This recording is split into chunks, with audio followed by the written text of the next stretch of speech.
Imagine walking into, like, your local pet store, right? And you're buying a living creature that actually does not exist anywhere in nature. Right.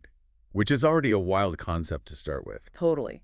It's this creature engineered um, entirely for human visual entertainment.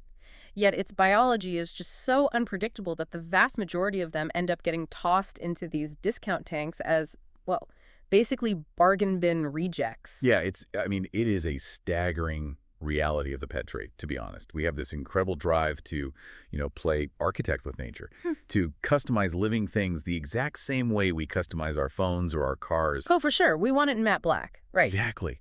But biology rarely actually cooperates with our demand for perfection. No, it really doesn't. And that tension, that gap between what we want to create and what actually happens is exactly what we are unpacking today. So welcome to the deep dive. Glad to be here. We got a really interesting one today. We really do. So our mission today is to look at this short but heavily opinionated piece of writing from a fishkeeping blog. It's titled Notes on Fishkeeping, Part 245.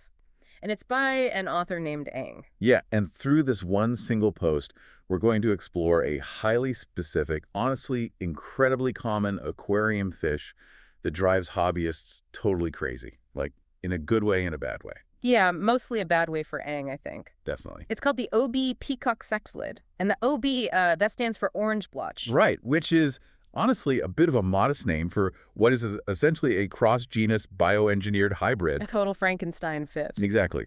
But before we even get into the genetics of how this fish was created, and we will because it's fascinating, we really need to look at its status in the real world. Because even if you've never owned a fish tank, this deep dive isn't just like a biology lesson. It is fundamentally a story about the psychology of commerce and aesthetics and how you, the consumer, interact with living art. Yeah, so let's start right there at the consumer level.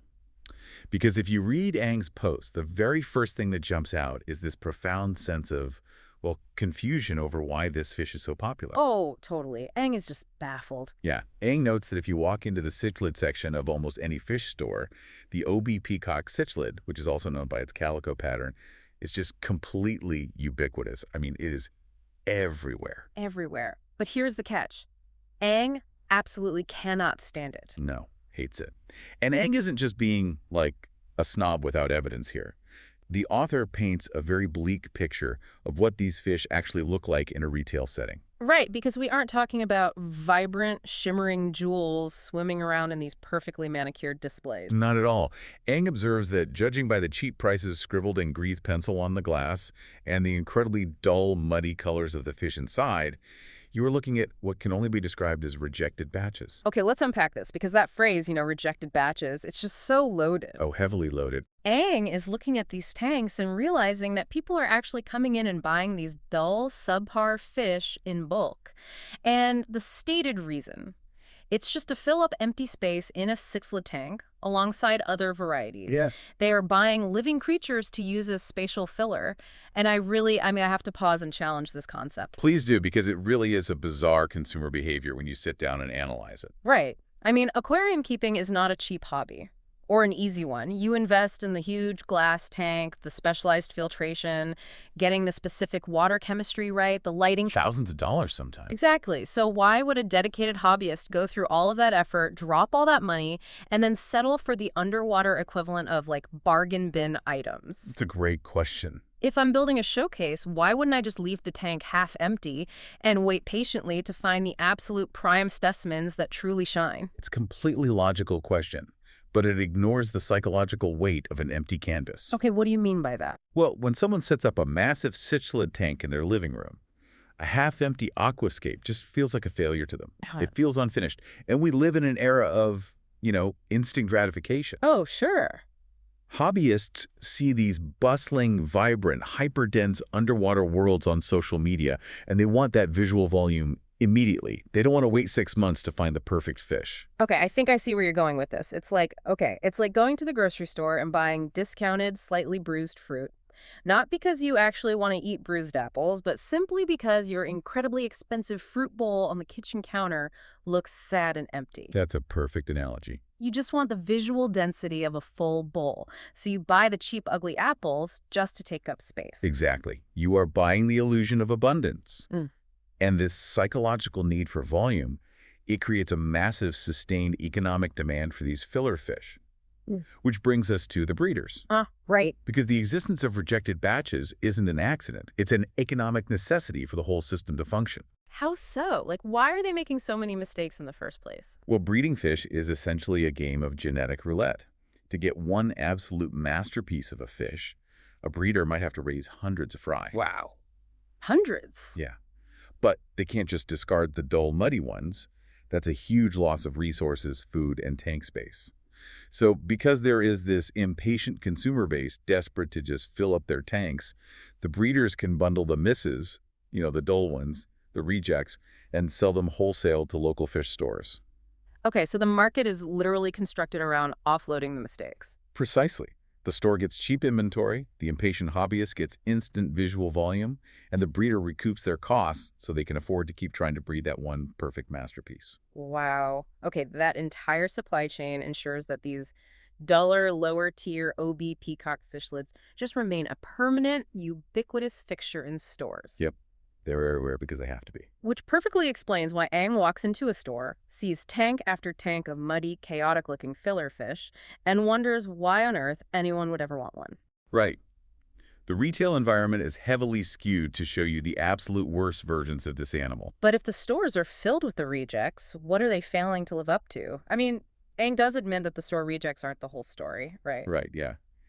Aang acknowledges seeing photos online of the true aesthetic potential of the breed. Like there are prime masterpiece specimens out there that look vastly different from the stuff in the discount tanks. Okay, so Aang does recognize that they can look good. Well, no, this is a massive but here. Even when confronted with the best possible version of this fish, Aang doubles down and basically says, I still hate it. The exact wording is amazing. The author writes that the random mottled pattern of the OB Peacock Cichlid looks like, quote, spilled ink. Spilled ink. I mean, think about the mechanics of that metaphor for a second. It implies an accident. Right, like you knocked over an inkwell on a nice drawing. Exactly. It implies that something pure or deliberate has been ruined by a careless mess. It's a complete rejection of the aesthetic from the ground up. But right after throwing out that spilled ink insult, Aang concedes that beauty is subjective and always in the eye of the beholder. Yeah, kind of backtracking a little. A little bit. And frankly, if we are talking about subjective beauty, I think Aang is missing the point entirely here. Oh, how so? Well, if you have an aquarium filled with fish that are perfectly uniform light, solid blues, solid yellows, perfectly predictable stripes, doesn't that start to feel incredibly synthetic after a while? Oh, I see what you mean. It does run the risk of looking like an animated screensaver rather than a real ecosystem. Exactly. Yep. Isn't the total unpredictable chaos of a spilled ink pattern exactly what makes a tank visually organic? It mimics the randomness of wild nature. That's a fair point. No two fish are going to have the exact same blotches. The asymmetry is the feature, not the bug. What's fascinating here is that we're seeing a clash between two fundamentally different philosophies of what a pet should be. And honestly, this divides hobbyist communities all the time. Really? Like, people argue about this. Oh, fiercely. On your side, you view the aquarium as a slice of untamed nature. For you, a chaotic, asymmetric calico design feels authentic because it defies strict geometry. It feels alive to you. Right. Nature isn't perfectly color-blocked, you know. It's messy. But for a purist like Aang, an aquarium isn't a slice of untamed nature. It is a carefully curated gallery. It's about displaying the absolute pinnacle of a biological form. Okay, so they want perfection. Yes. A purist wants clean lines, vibrant, unblemished iridescence, and predictable symmetry. To that mindset, an unpredictable random mottled pattern just disrupts the visual harmony of the gallery. It's noise. Exactly. When Aang looks at the OB Peacock Cichlid, they don't see organic beauty, they see a corrupted file. Wow. We are projecting so much artistic intention onto the scales of this tiny aquatic creature, which is incredibly ironic, by the way. Why is that? Because as we dig into the final part of Aang's post, we learn that this spilled ink pattern, it isn't organic nature at all. It's literally the exact opposite. Yes. This is the biological twist that makes the entire debate so fascinating to me. If you go searching for an OB Peacock Cichlid in the wild lakes of Africa, where these fish originate, You'll never find one. Never. Because it is a man-made hybrid. And Aang's post lays out the genetic recipe used to build it. It is a cross between a male peacock cichlid, which comes from the genus Aulonocara, and a female OB. Right, which usually comes from either the Labiatrophius or Metriclima genus.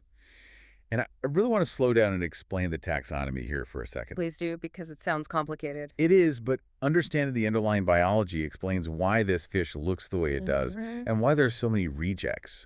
We aren't just talking about crossing like a yellow lab with a black lab to get a mix of puppies. Okay. We are talking about crossing entirely different genuses. Okay, here's where it gets really interesting. Give me an analogy for that. Like, how extreme is a cross-genus hybrid in the animal kingdom?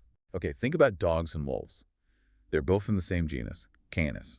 Crossing them is relatively straightforward because their genetic blueprints are incredibly similar. Right. Wolf dogs are a known thing. Exactly. Yeah. But crossing two different genuses, that's more like trying to cross a dog with a fox. Wait, really? That extreme? Yeah.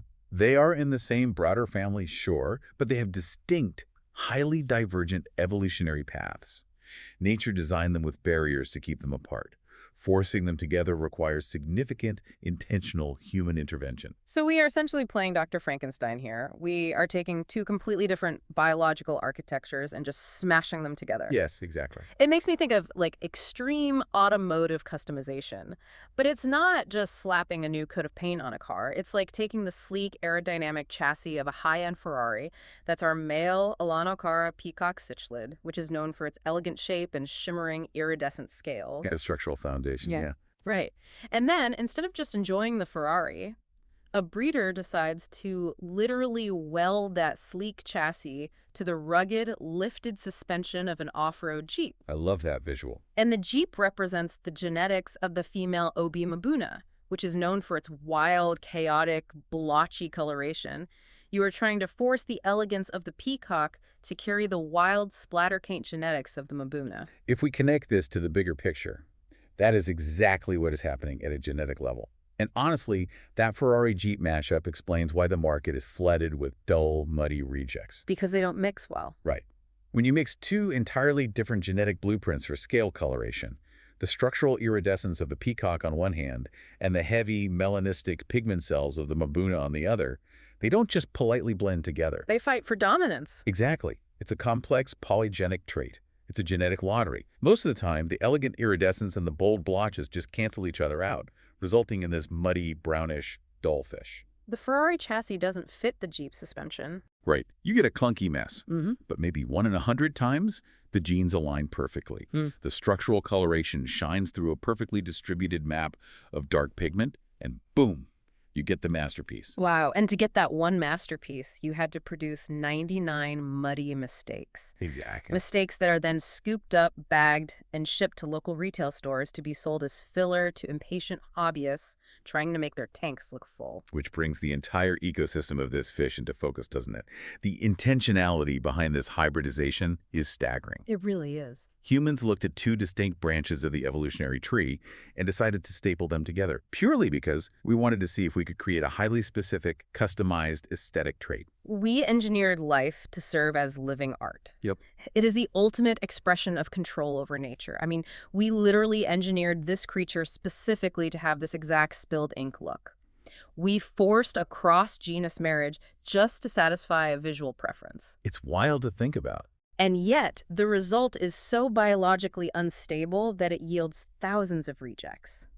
And the aesthetic is so polarizing that a veteran hobbyist like Ang looks at the final product and is just completely repulsed by it. It really highlights a profound contradiction in the pet trade. I mean, on one hand, the OB Peacock Cichlid is an absolute triumph of selective breeding and human engineering. We bent the rules of biology to our will, Right. but because of how the market works, the reality of that triumph is basically reduced to a cheap commodity in a discount tank. We achieved the genetic goal, and in doing so, we created something that divides the very community it was built for. Which brings us right back to Ang's final verdict on this engineered creature. After breaking down the retail reality, the spilled ink aesthetic, and the hybrid genetics, Ang ends the post with a simple rhetorical question. Should we explore this Cichlid variety further? And Ang's answer is a blunt, definitive dismissal. Ang says, not really, it just doesn't sit right with my aesthetic taste. That's it. With one sentence, a product of decades of cross-genus biological engineering is just waved away because it doesn't match the curtains, so to speak. It's a wildly casual dismissal of a genetically engineered life form. But honestly, I think it perfectly encapsulates the journey we've taken today. Yeah, absolutely. I mean, we started by looking at a ubiquitous dull fish swimming in a retail tank being bought simply to take up space. Then we uncovered the fierce philosophical debate over its spilled ink calico pattern, the line between untamed organic chaos and a synthetic visual mess. Yeah. And finally, we pulled back the biological curtain to reveal that it isn't natural at all, but a deliberate cross-genus Frankenstein project between the peacock and the mabuna. It forces us to reconsider exactly what we're looking at when we stare into an aquarium. We like to think we are looking at a serene slice of nature. Right, a little piece of a lake in our living room. But in reality, we are often looking at a mirror.